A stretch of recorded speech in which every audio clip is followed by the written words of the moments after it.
للنبي الكريم وآله وأصحابه الكرام. الفاتحة. أعوذ بالله من الشيطان الرجيم. بسم الله الرحمن الرحيم.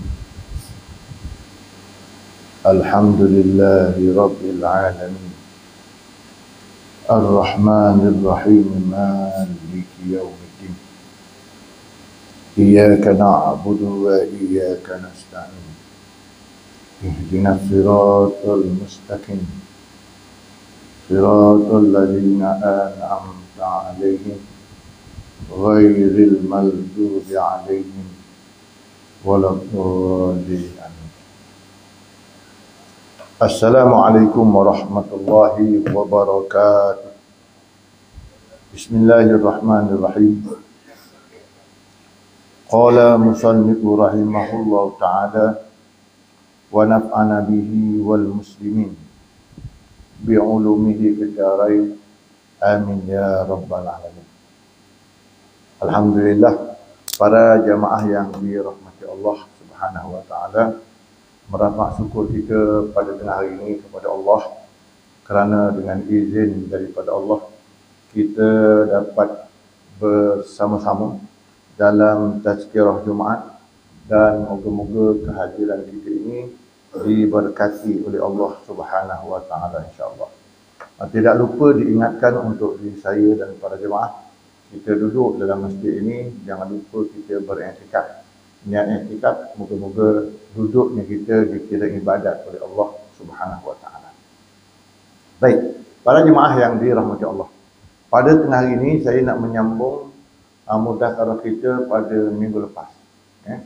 Di mana pada minggu lepas saya dan tazkirah mengajak para jemaah untuk memahami ayat yang disebutkan oleh Allah Subhanahu wa taala di dalam surah Al-Furqan. Ayat yang disebutkan oleh Allah taala dalam surah Al-Furqan yang menceritakan kepada kita siapakah dia yang dipanggil ibadur rahman. Siapakah dia yang dipanggil ibadur rahman? Maksud ibadur rahman ni ialah hamba-hamba Allah Ta'ala yang Maha Rahman. Apakah sifat-sifat yang ada pada orang yang dipanggil ibadur Rahman? Dalam surah Ar-Rahman sana itu disebutkan oleh Allah Subhanahu Wa Ta'ala yang kita telah sama-sama bahaskan, bermula daripada ayat yang ke-60. Saya tuan-tuan, ayat yang ke-64. Ayat 63 Suratul Furqan sampai kepada ayat yang ke-77 yang saya nak sebutkan apa yang disebutkan oleh Allah, ciri-ciri hamba Allah yang Maha Rahman. Pada minggu lepas saya sebut tiga dalam ayat itu, iaitu yang pertama sekali yang pernah saya sebut ialah hamba Allah Subhanahu wa taala ni sifat dia yang pertama yamsuna 'alal ardi haula. Dia akan berjalan di atas muka bumi tidak dalam keadaan sombong, ataupun senang kata dia berjalan di atas muka bumi dalam keadaan tawaduk kepada Allah. Maksudnya tunduk kepada Allah Subhanahu wa taala. Itu ciri yang pertama. Ciri yang kedua, kita punya perbahasan ialah wa idza khatabahumul jahiluna qalu salama. Bila berdepan dengan orang-orang jahil, maknanya kalau berjumpa dengan orang-orang jahil, maka dia boleh mengatakan ataupun dia boleh kata salama. Salama itu dengan arti kata bila dia bercakap dengan orang-orang jahil, dia akan kata dengan salam ya, ataupun tak layan senang kita. Dengan orang jahil, tuan-tuan, hamba Allah dia tak akan bergaduh. Dengan orang jahil ni kalau kita gaduh sama jahilnya. Kan? Orang jahil ni jangan gaduh, tuan-tuan, jangan layan. Sebab kenapa? Melayan orang jahil, yang pandai pun jadi jahil. Melayan orang bodoh, yang pandai pun jadi bodoh. Sebab itu sejarah membuktikan Imam Asy-Syafi'i rahimahullah ta'ala, bila dia berdepan dengan orang-orang yang jahil ini, Imam Syafi'i lebih suka diam daripada bercakap. Diam daripada bercakap. Kenapa? Orang jahil payah nak diajar. Diajar ngajar balik. Jadi kira-kira dengan orang jahil ni, orang pandai pun jadi bodoh balik pula. Itu sebab Quran kata, bila berdepan dengan orang yang jahil ini, hendaklah kamu kata qalu salama. Berkatalah perkataan-perkataan yang elok. Ya, cakap tak elok memang orang jahil payah nak faham. Yang ini kita dah faham. Yang ketiga, Quran kata walladzina yabituna lirabbihim sujadan wa qiyamah. Hamba Allah Taala, ciri yang ketiga disebut kat sini ialah sujadan wa qiyamah. Rajin sujud dengan rajin qiyam. Bermakna rajin sembahyang malam. Orang yang hamba Allah Taala ni waktu malam dia sembahyang malam. Saya sebut pada minggu lepas, jangan kamu jadikan rumah itu kubur. Jangan jadikan kubur tu masjid. Itu minggu lepas saya sebut tuan.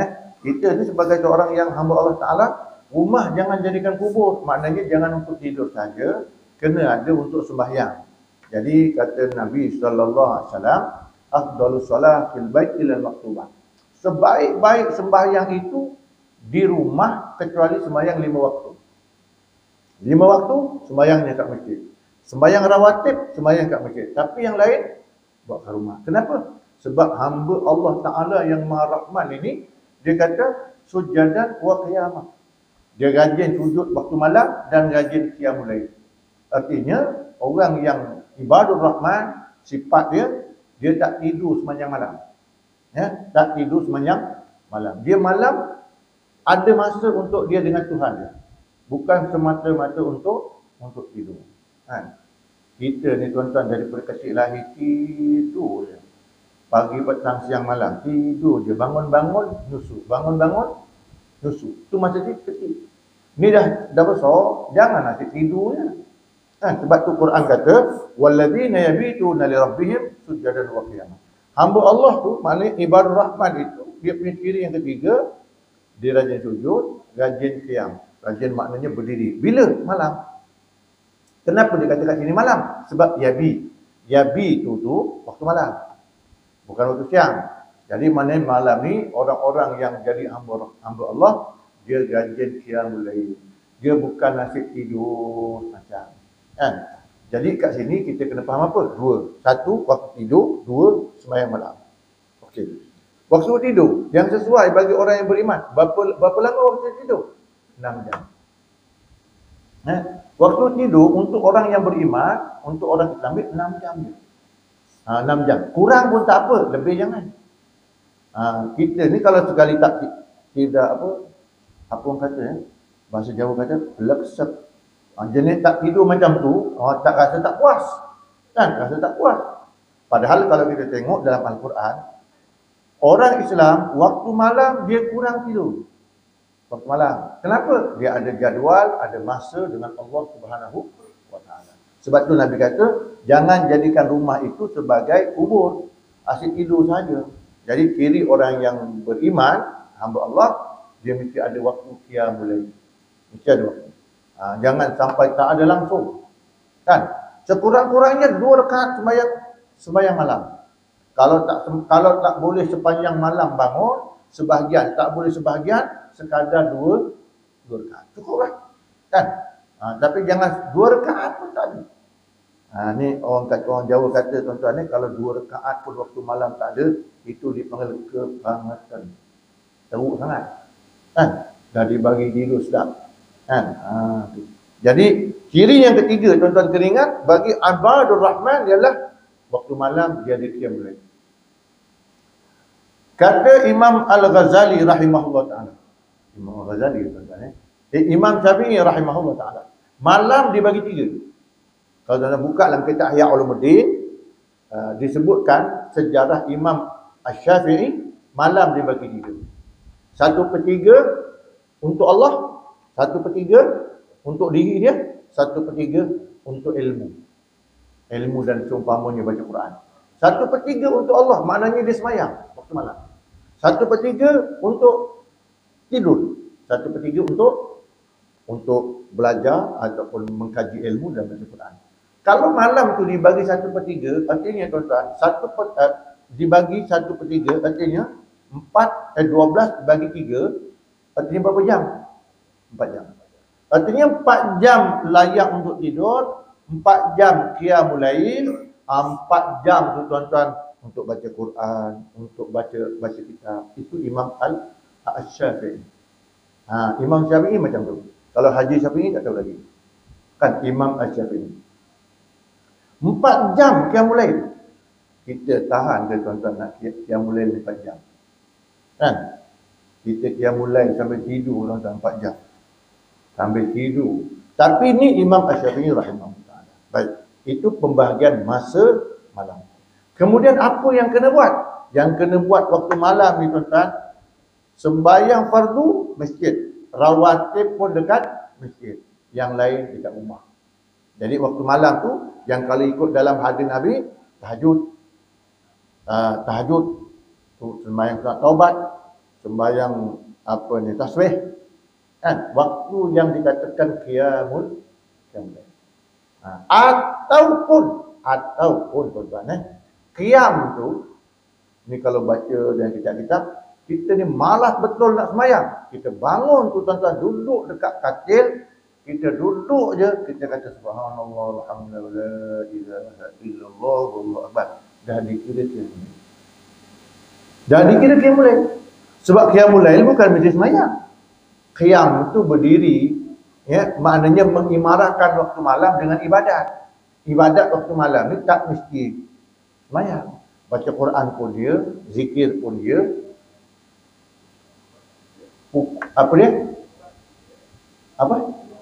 Selawat pun dia, baca Quran pun dia, zikir pun dia. Itu pun dikatakan qiyamul lail. Tuan-tuan waktu malam bangun kejut orang rumah. Kan? Malam-malam buat kerja. Qiyamul lail lah. Qiyamul lail juga tu. Tu dikira qiyamul lail juga. Tu menghidupkan waktu malam dengan ibadat. Itu jangan sampai waktu malam ni langsung tak ada ibadat. Langsung tak ada ibadat. Sebab itu tuan-tuan, kenyataan para ulama bahkan dalam hidup Nabi kita Muhammad sallallahu alaihi wasallam, nak tahu orang Islam tu hidupnya berkat atau tidak berkat, tengok waktu bangun pagi. Tengok waktu bangun pagi. Nak tahu berkat tak berkat, tengok waktu pagi dia bangun. Kalau waktu pagi dia bangun tu, dia boleh buat sebagaimana sunnah Nabi kata, maka dia bangun dalam keadaan barakah. Apa dia yang kena buat? 3. Saya pernah sebut pada tuan-tuan 3 benda. Ini bangunnya mesti waktu pagi. Dan bangunnya sebelum bang subuh. Apa 3 tu? Pertama, bila bangun, ni kalau 3 benda ni disebut dalam hadis yang sahih, siapa boleh bangun buat benda ni, hidupnya diberkati oleh Allah Taala. Kan? Sebab tu kata ulama, dia kata carilah keberkatan hidup di dalam tahajud. Carilah keberkatan hidup di dalam tahajud. Dia tak cakap carilah keberkatan hidup itu kena pergi kebun awal-awal. Dia cakap kena buka kedai pagi-pagi, tak itu. Kenapa tuan-tuan? Dalam hadis Nabi kata, bila kita bangun tadi, 3 benda ni kita buat, maka hidup kita akan diberkati oleh Allah Taala. 1, bangun telik je, bangun doa, baca doa bangun tidur.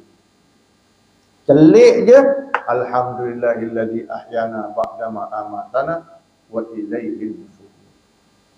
Tuan-tuan, walau doa tu kita hafal, senang, buat belum tentu. Buat belum tentu. Kalau tak jadi kebiasaan tuan-tuan, telik aja nak sebut alhamdulillah tu payah. Kan? Kalau kebiasaannya tuan-tuan bangun-bangun dia cari kotak ukur mana. Ni memang payah nak sebut alhamdulillah. Bangun-bangun aja cari tu. Betul tuan-tuan. Dia tengok pada kebiasaan, bukan nak kata kebiasaan manusia. Dan kebiasaan. Tuan-tuan tengok kebiasaan. Kalau kebiasaan itu, itulah yang dia buat. Jadi kata Nabi, nak barakah, bangun aja telik mata, baca doa bangun tidur. 1. 2, bangun aja pergi bersuci taharah. Itu sebab dalam hadis Nabi kata, "Idza istayqadha ahadukum min naumihi fala yaghmis yadahu fil ina fa innahu la yadri aina batat yadah." Nabi kata apabila kamu idza istayqadha, bangun daripada tidur, wala yaghmis yadahu fil ina, jangan teluk tangan tu dekat tempat air. Kenapa? Fa innahu la yadri aina batat yadah. Kerana dia itu tidak tahu malam tadi tangannya tidur di mana.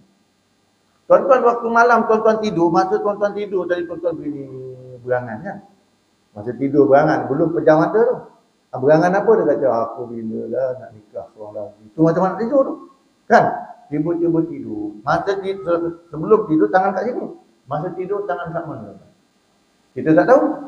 Kan? Mungkin tangan tu pegang kemaluan. Mungkin tangan tu korek hidung. Mungkin macam-macam lah. Tangan kita tak tahu. Sebab tu Nabi kata apa? Fala yarmis yada fil ina. Jangan celup tangan waktu pagi bangun terus pada air. Fa innahu la yadri aina batat yadah. Sebab dia tak tahu tangannya tidur di mana. Sebab itu waktu bangun tidur, selain baca doa bangun tidur, dia kena bersuci. Bersuci. Dengan itu, bila dia bangun tidur baca doa, dia bersuci, Allah Ta'ala akan bukakan rantai syaitan yang ada pada dia. Yang ketiga, dia kena semayang 2 rakaat. Semayang kat situ ialah semayang malam. Sebelum bang subuh, 3 benda. Bayang tuan-tuan, bukan senang tuan-tuan. Nak bangun macam tu. Kita ni kadang-kadang kita tengok tuan-tuan, bangun ketika bang subuh. Bang subuh bangun. Saya tuan-tuan, kebiasaan saya kalau kuliah subuh, saya mesti datang sebelum bang subuh. Kalau satu tempat tu, kalau tak terlambat lah tuan-tuan, dia mesti datang sebelum bang subuh. Saya mesti parking kat luar. Parking kat luar. Tujuannya apa? Nak tengok siapa datang lambat tuan-tuan. Siapa datang lambat. Ni bukan nak cek apa tuan-tuan. Sebab gini, saya diajar oleh Tok Guru saja tuan-tuan. Kita sebagai guru bukan sekadar bagi ilmu kepada anak murid. Kita kena tarbiyah dia. Bukan sekadar bagi. Kalau bagi ilmu ni, cakap-cakap balik. Cakap-cakap balik. Tak tengok perubahan yang ada. Jadi sebagai guru tu dia kena tengok anak murid dia macam mana. Beramal ataupun tidak dengan ilmu. Kalau tak beramal, besok dia ulang balik pelajaran tu, dia ulang balik. Kenapa? Supaya orang boleh buat. Kerana pula kita ni tuan-tuan dah tua-tua, nak payah bangun. Bangun tu bukan tahajud, bangun nak kencing malam. Kan? Bangun kerana apa? Kerana kencing manis, pukul 2 bangun malam. Tapi bukan kerana semayang malam. Ni tuan-tuan kena jaga. Kenapa? Sifat yang ketiga, kata Allah ialah dia mesti bangun malam. Qiyamul lail. Baik, yang keempat ciri ibadur rahman ni walladzina yaquluna rabbana isrif anna azab jahannam. Dan orang yang hamba Allah yang Ar-Rahman ni dia akan berkata, ya Allah, isrif anna. Isrif tu makna apa? Dia kata, ya Allah, engkau pelihara aku azab jahannam, daripada azab neraka. Jadi orang yang dikatakan hamba Allah, dia akan takut dengan azab. Dia akan takut. Itu ibadur rahman. Tapi kalau bukan ibadur rahman, dia tak takut tuan-tuan dengan neraka. Kan itu yang kadang-kadang orang kata, kau nak masuk surga, kau masuklah, biar aku masuk neraka. Hebat tuan-tuan. Tuan-tuan, kalau tuan-tuan tengok dekat medsos, ada macam tu. Kan? Ada. Tuan-tuan, perkara ni disebut oleh Allah Ta'ala dalam Al-Quran. Allah Ta'ala, tuan-tuan tengok dalam Al-Quran ada ayat disebutkan oleh Allah Ta'ala. Allah Ta'ala kata apa? Bila Allah Ta'ala timbang manusia tu yang nak dimasukkan dalam neraka, kan? Allah tanya dengan neraka tu, Halim talaki. Itu Quran sebut. Allah tanya dengan neraka, Halim talaki. Wahai neraka, engkau dah penuh ke? Dah penuh ke? Allah tanya kan? Kenapa? Kerana terlampau ramai orang yang telah dikira dilempar masuk dalam neraka. Maka Allah tanya, Halim talaki. Allah tanya, kau dah penuh ke? Dia jawab. Neraka jawab, hal mim mazid. Ada nak nambah lagi ke? Ni tuan-tuan ya Quran pun. Tuan-tuan tengok. Allah tanya dengan neraka, Halim talaki, kau dah penuh ke? Bayangkan tuan-tuan, daripada awal makhluk Adam AS sampai makhluk akhir dunia. Punya berapa banyak tuan-tuan kan? Maka ketika itu yang mana masuk neraka banyak ni, Allah tanya dengan neraka, Halim talaki, kau dah penuh belum? Neraka jawab, hal mim mazid. Nak tambah lagi ke? Maknanya apa tuan-tuan? Neraka tak penuh? Tak pernah penuh. Tu tuan-tuan. Jadi maknanya kat sini, Hamba Allah yang dikatakan ibadur Rahman, dia mesti takut dengan neraka. Takut dengan neraka bukan kata, oh, aku takut. Dia kena doa. Doanya, tuan-tuan, Rabbana srif anna azab jahannam. Itu doa dia. Ya Allah, elakkan aku daripada azab. Kena doa. Jadi orang yang apa ni, ibadur Rahman, dia rajin berdoa. Kena rajin doa. Doa kena rajin. Jangan kita ni doa ni tuan-tuan malas. Kenapa? Baik, tuan-tuan tengok orang kalau pergi masjid, yang doa siapa? Pak Imam. Yang belakang, aminkan nanti. Kan? Yang kita nampak ni orang biasa baca doa tu pun kalau beramal, doa makan. Bila makan tu, Allahumma barik. Itu kalau seorang-seorang. Kalau pergi kenduri, imam juga. Kan? Mam, doa makan. Allahumma barik. Yang dia tak baca doa. Jadi doa ni tuan-tuan disuruh oleh Allah Ta'ala supaya masing-masing jaga. Masing-masing kena doa. Masing-masing kena doa. Kalau berjamaah, berjamaah lah. Tapi kalau seorang, masing-masing kena doa. Sebab tu tuan-tuan tengok doa berjamaah tidak selalu. Sembahyang berjamaah, pergi tahlil, maka kita doa berjamaah. Tapi yang doa seorang-seorang ni selalu dan hari-hari. Selalu dan hari-hari. Doa seorang-seorang tu. Apa dia? Doa makan. Jamaah ke seorang-seorang tuan? Naik kereta. Seorang-seorang ke jamaah? Seorang. Kan? Masuk masjid. Seorang-seorang kena baca doa. Keluar masjid. Baca doa. Tuan-tuan. Masuk rumah. Seorang. Masuk jamban. Ada ke masuk jamban berjamaah tuan? Seorang-seorang kan? Kena baca doa. Masuk kena baca. Keluar kena baca. Kan? Jadi maknanya di sana doa berjamaah tak banyak. Doa seorang-seorang tu kena buat hari-hari. Bila doa ni tak buat, apa implikasinya? Kita tak buat senjata. Doa silahul mukmin. Doa tu senjata orang beriman. Bermakna kalau tak berdoa, artinya tak bawa senjata. Bila tak bawa senjata, musuh tuan-tuan menyerang, agak-agak menang ke kalah? Tuan-tuan kena bawa senjata. Hari-hari kena bawa senjata. Dan tuan-tuan yang senjata yang biasa tu tuan-tuan bawa kelu kilir, ni senjata doa tak bawa-bawa tu. Tak gitu tuan-tuan. Tak mak cerita tuan bukan kelakar. Tak betul. Senjata tuan-tuan yang lekat kat badan tu tuan-tuan bawa kelu kilir tu. Masuk masjid bawa, di jamban bawa, tapi doanya tak dibawa tu.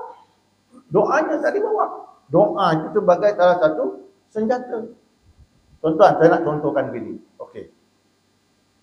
Sekarang ni, saya contohkan. Saudara kita dekat bumi Palestin tu, tak ada orang nak tolong dia. Negara pun tak tolong, kemudian yang lain pun tak tolong. Kan? Melalui jalan laut, Flotilah Sumut tu pun kena tangkap. Habis kena tangkap. Semalam, 5:45 pagi. Kan? Nak minta dengan siapa?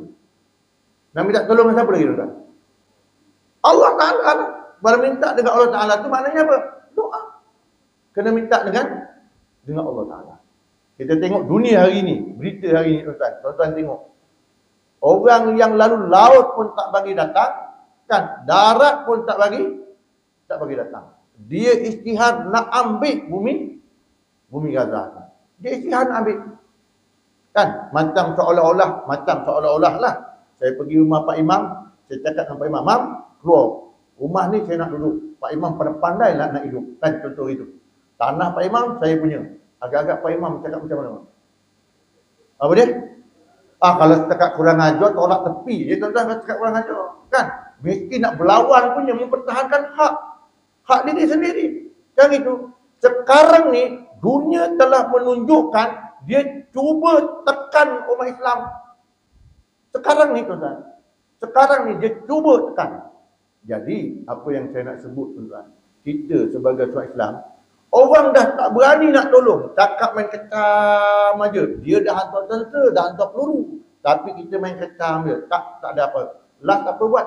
Kita doa kepada Allah Ta'ala.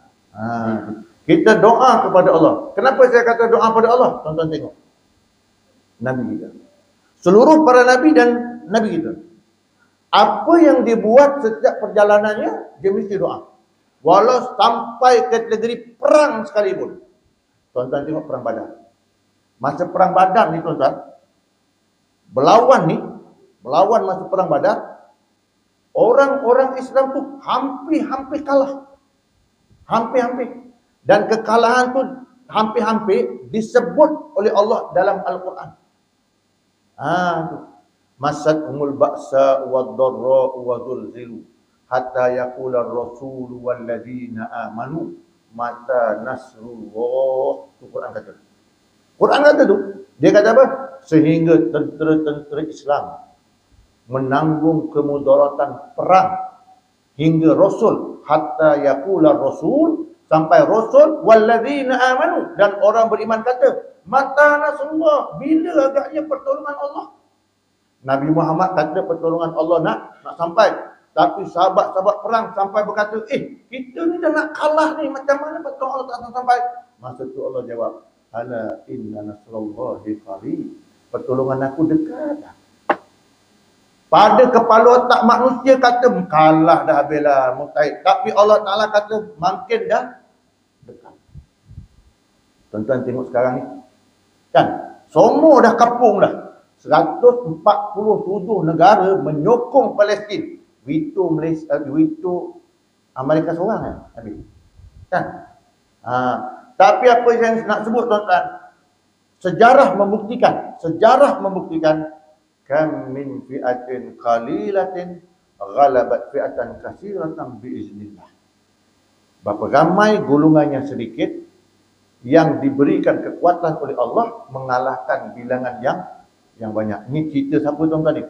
Ni cerita peperangan di Ain Jalut zaman Nabi Daud. Tentera 80,000 orang. 80,000 orang yang sanggup menanggung ujian 4,000 je. 4,000. Tapi menang di sisi Allah. Allah turunkan ayat, kam min fi'atin qalilatin ghalabat fi'atan katsiratan biiznillah. Berapa ramai kelompok yang sedikit mengalahkan kelompok yang ramai. Itu zaman Nabi Daud. Zaman Nabi Muhammad, tentera perang Badar 313, tentera kafir 1,000 orang. Menang. Jadi maknanya apa tuan-tuan? Kita kena tengok kat situ bagaimana umat Islam sabar kepada Allah Ta'ala. Jadi kita ni kena berdoa banyak tuan-tuan.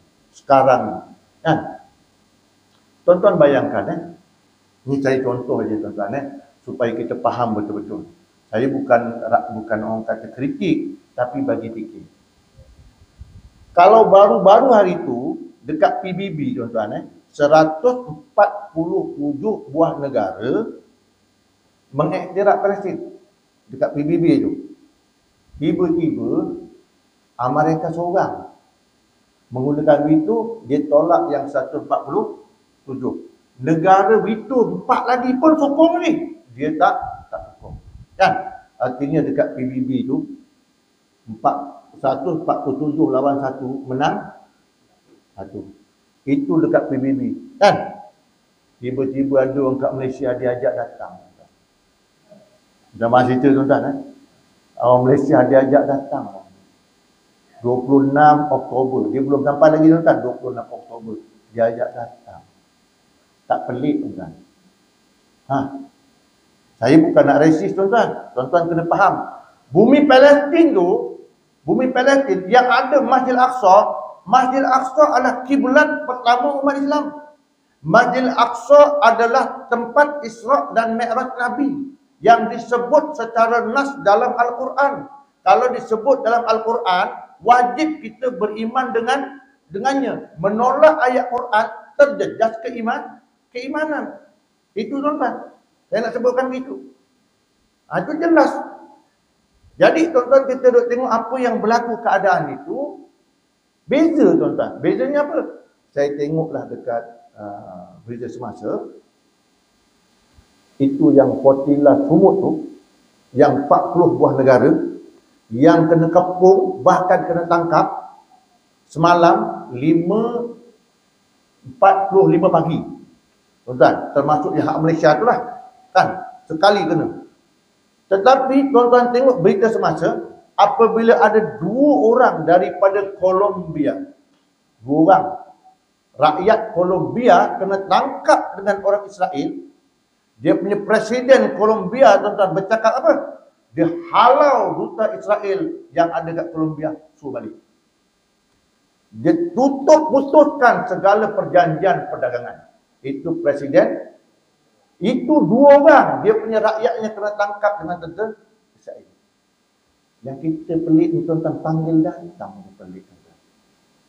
Minta maaf cerita lah tuan-tuan tu cerita tuan-tuan tengok. Tu tuan-tuan apa pun alasannya, realitinya Palestin adalah hak umat Islam. Hari ini yang namanya terompah tu, tuan-tuan tahu terompah. Saya gunakan perkataan terompah lah. Kan? Dia dah berpakat dengan Netanyahu tu. 20 deklarasi. Dia nak ambil bumi Gaza. Dia kata apa? Kalau Hamas nak selamat, terima perjanjian. Kalau tak, dia akan serang habisan. Itu yang saya kata tadi tuan-tuan. Dia datang untuk ambil tanah orang Islam. Bukan tanah dia nak ambil. Kita macam mana tuan-tuan? Saya nak sebut ini tuan-tuan. Jangan sampai ada dalam hati kita, alah ustaz, kita ni bukan kuat. Kan?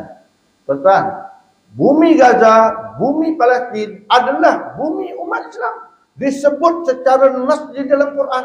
Disebut kiblat yang pertama Nabi. Disebut tanah Nabi Isra dan Mi'raj. Disebut tanah para Nabi. Tanah para Nabi. Dalam Al-Quran banyak sebut. Takkan kita nak tolak kenyataan Allah di dalam Al-Quran mengenai bumi tersebut. Di sini tuan-tuan, kita boleh lihat siapa yang sebenarnya nak memperjuangkan Islam, siapa yang sebenarnya tak perjuangkan. Inilah ujian umat Islam. Sebab tu tuan-tuan, ada satu hadis Nabi SAW disebut oleh Nabi. Tuan-tuan saya bacakan sedikit hadis ni. Hadis ni bukan pelik, tapi Nabi dah sebut dulu. Nabi kata macam ni tuan-tuan dalam hadis tu, dia kata gini, yakhruju fi akhir zaman. Hadis ni riwayat Imam Tirmizi. Hadis 40 peristiwa akhir zaman. Hadis yang ke-39. Apa dia kata? Yakhruju fi akhir zaman. Nanti akan keluar pada akhir zaman. Pada akhir zaman nanti akan keluar rijalun, beberapa lelaki, yahtaluna dunya bidin, yang menjual agama dengan dunia. Ada pada akhir zaman nanti orang jual agama kerana kepentingan dunia. Kemudian dia kata apa? Yalbasuna linnasi juludad dha'ni minal lin. Apa dia kata? Mereka berpakaian bulu kambing. Tuan-tuan tahu pakaian bulu kambing. Ini orang Arab tuan-tuan musim sejuk, dia pakai kulit kambing dengan bulu dia. Kalau kita baju apa tuan-tuan dipanggil? Baju sejuk lah, jaket baju sejuk. Tu dia kata berpakaian seperti orang-orang zuhud. Al-sinatum ahla minas sukar. Lidahnya lebih manis daripada gula. Wa qulubuhum qulubud di'ab. Tetapi hati mereka macam serigala. Mulut memang sedap bercakap, tapi hati macam serigala. Serigala tu macam mana tuan-tuan? Serigala ni dia tunggu nak dekam dengan kejut. Tu dua. Prinsip serigala tu dua. Siapa aku nak terkam ni? Siapa aku nak kejut? Siapa aku nak kencing lepas ni? Lebih bahasa mudah lah tuan-tuan. Bahasa kasarnya gitu. Tak, ini hadis Nabi. Tuan-tuan boleh tengok hadis yang ke-39 dalam kitab hadis 40 peristiwa akhir zaman yang ditulis oleh Tuan Guru Cik Almarhum Ahmad Fawzi Zamzam. Dia kata apa lagi? Orang tadi tu lidahnya memang lebih manis daripada gula, tapi hati bak serigala. Hati macam serigala. Tunggu mangsa je. Tapi cakap bukan main seronok, bukan main lembut tuan-tuan. Orang kata lembut lidah, apa? Bahasa Melayu kata apa? Lembut gigi bertulak, lembut gigi daripada lidah. Tu tuan-tuan kan. Padahal gigi tu kerah bukan main, tapi boleh lembut tuan-tuan. Tu. Jenis orang bercakap bukan main bagus tuan-tuan, tapi hati punya kerah macam serigala. Kemudian dia kata apa? Dalam hadis yaqulullahu ta'ala, Allah berfirman, abi taqtaruna am alayya yajtaribu. Maknanya apa dia? Dia kata Allah berfirman, apakah mereka tertipu dengan kelembutanku? Apakah mereka, kata Allah, tertipu dengan kelembutanmu? Tuan-tuan tengok, orang buat jahat atas muka bumi, Allah tak balas lagi, Allah tak turunkan bala lagi. Belum lagi, maknanya Allah ni maha lembut, tuan-tuan. Maha lembut. Tu. Kemudian Nabi kata, dia kata, Fabi halaftu. Dia kata, aku bersumpah, kata Allah, la'ab'athanna ala ulaika minhum. Aku akan datangkan kepada mereka fitnatun, satu fitnah, tada'ul halim minhumul khiran, sehingga orang alim pun jadi bingung. Tuan-tuan ni hadir Nabi, fitnah yang Allah Ta'ala datangkan sampai orang alim pun jadi bingung. Kalau orang alim dah bingung, orang biasa apa? Kalau yang alim pun dah bingung, tuan-tuan, yang orang biasa jadi apa? Jadi tak tentu arah. Itu yang Nabi kata, iza zalatul alim, zalatul alam. Bila orang alim tergelincir, maka orang biasa sesat habis. Ni tuan-tuan. Tuan-tuan kena faham. Pada akhir zaman, jadi macam tu. Jadi kena jaga-jagalah tuan-tuan. Ini peringatan daripada Nabi. Yang saya sebut, kita ni sebagai corak Islam berdasarkan kepada apa yang disebutkan oleh Allah Ta'ala, doa kena kuat. Munajat dengan Allah Ta'ala kena kuat. Nak buat apa-apa, pergi sembahyang hajat dulu. Minta petunjuk dengan Allah Ta'ala. Minta petunjuk dengan Allah Ta'ala. Sebab kenapa tuan-tuan? Mutaakhir ni macam-macam ada. Kan macam-macam. Apa kata? Apa yang kata? Musang berbulu. Musang bulu ayam. Tuan-tuan ni buat bidalan kata memang pandai. Kan? Musang berbulu ayam. Musang lain, ayam lain. Tapi bila campur dua-dua tu. Yang ini tuan-tuan, lidah manis tetapi hati serigala. Manusia tetapi diumpamakan hati macam serigala. Apa kerja serigala? Kerja serigala terkam. Kerja serigala kerja orang. Ni bahaya tuan-tuan. Pada akhir zaman akan berlaku macam tu. Sehingga orang alim pun jadi pening. Jadi heran. Orang alim pun jadi pening. Minta mak cerita tuan-tuan. Orang alim ni tuan-tuan. Kalau tuan-tuan nak tahu orang alim, dia ada hujah. Kan? Dia ada hujah. Saya nak tanya tuan-tuan. Kalau kita orang mati. Tuan-tuan nak baca talqin dengan tak baca talqin. Ini contoh, saya bagi contoh. Dua-dua tu ada hujah. Yang baca talqin pun ada hujah, yang tak baca talqin pun ada. Tuan-tuan nak baca kunut, tak baca kunut. Dua-dua tu ada hujah. Kalau jumpa orang alim tuan-tuan, dia ada dua-dua hujah. Tapi yang pening siapa?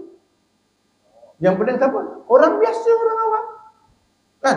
Orang biasa, orang awam. Orang alim tu dia tahu dah ni hujahnya mana, ni hujahnya mana. Tapi kena ke orang awam, habis. Sebab tu tuan-tuan, orang alim dia kena jujur dengan ilmu dia. Supaya apa? Orang awam selamat.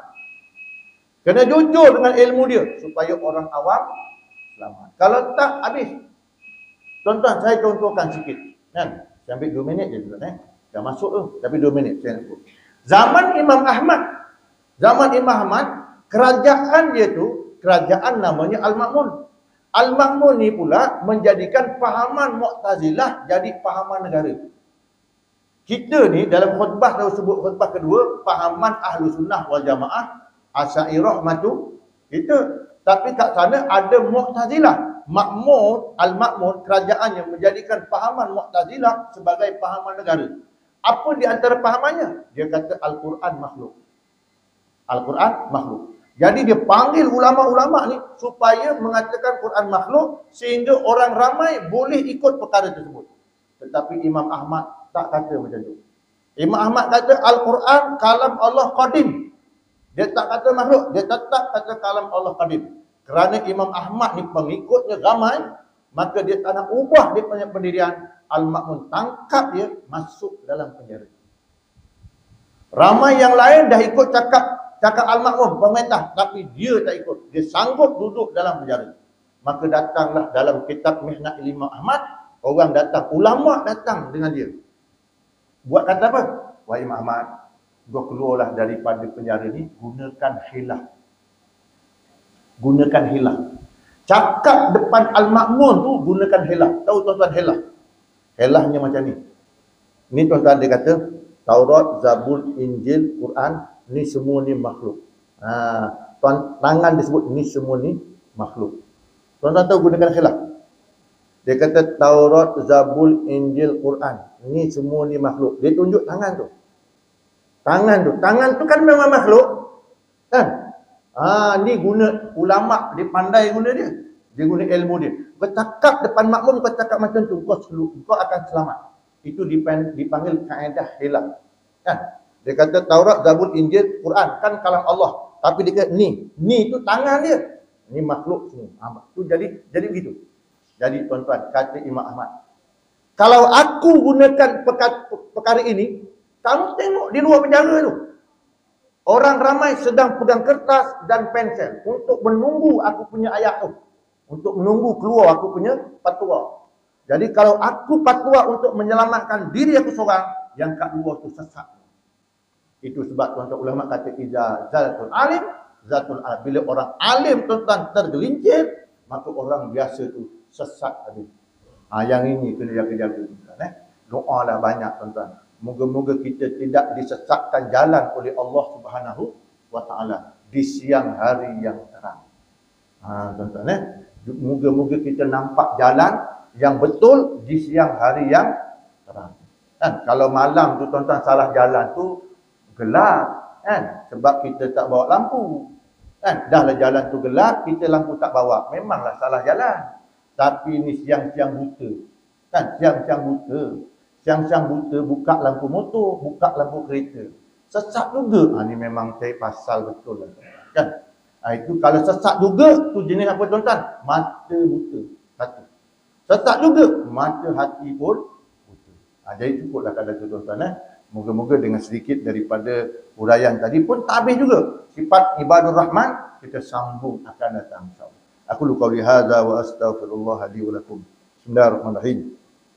Allahumma inna nas'aluka ilman nafi'an wa qalban khashi'an wa amalan mutaqabbala wa rizqan halalan thayyiban wasi'an mubarakan yaqinan shadiqan qaima.